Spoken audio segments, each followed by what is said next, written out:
Hey y'all, it's Allison, and today in my vlog I'm talking about the 2008 Iowa floods, which happened here right in Iowa City, plus Cedar Rapids and Des Moines. This was one of the biggest natural disasters in our history, and I think it's really cool because everyone is probably watching this year, and it was just really recent, and probably know a lot of people who were affected by this personally.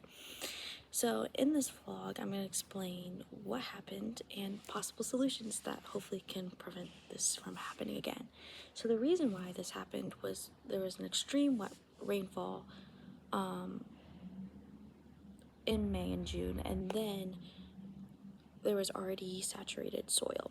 So according to the U.S. Geological Survey and weather.gov, the previous winter had an abnormally just wet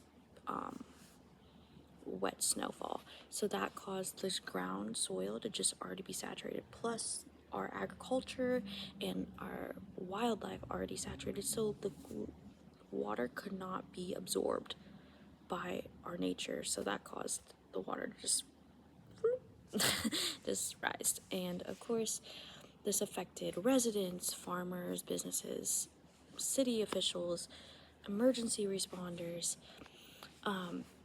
Short-term impacts included displacement, infrastructure failure, while the biggest impact was the economical damage that it caused and the rebuilding costs.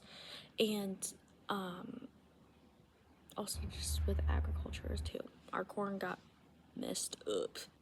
So to prevent that, the possible solutions I came up with were some structural solutions, so you can have some dams that were being built, ecological solutions, or maybe just restoring our wetlands, having more plants that absorb water, planting more plants that absorb waters, so then so the water can't fill, just like basically to prevent the history that just happened. And some community solutions like warning people, like having like the hawk alert to go off in like Iowa, just to make sure people know and be prepared and not underestimate what could happen, just because a lot of people probably didn't think Iowa was going to flood like that, and it did. So just educating people and being better prepared. But I think the pros and cons of that is that a lot of people just don't think Iowa is going to flood, so that's gonna really hard to like have a community to work like together to like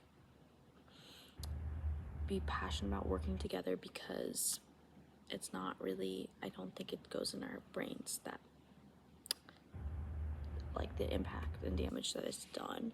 And plus it's already super costly. Dams are really high in taxes, and I'm already paying a big tuition. A lot of people are paying big tuitions here. It's just really hard for Iowa residents because it's already probably super expensive.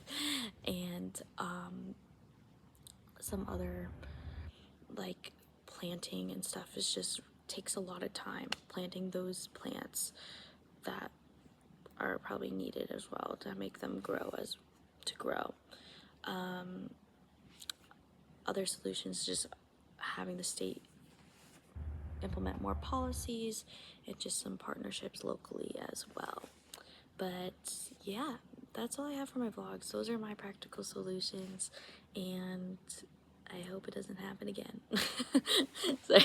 But I think it's good to be educated, because to be educated to prevent causation.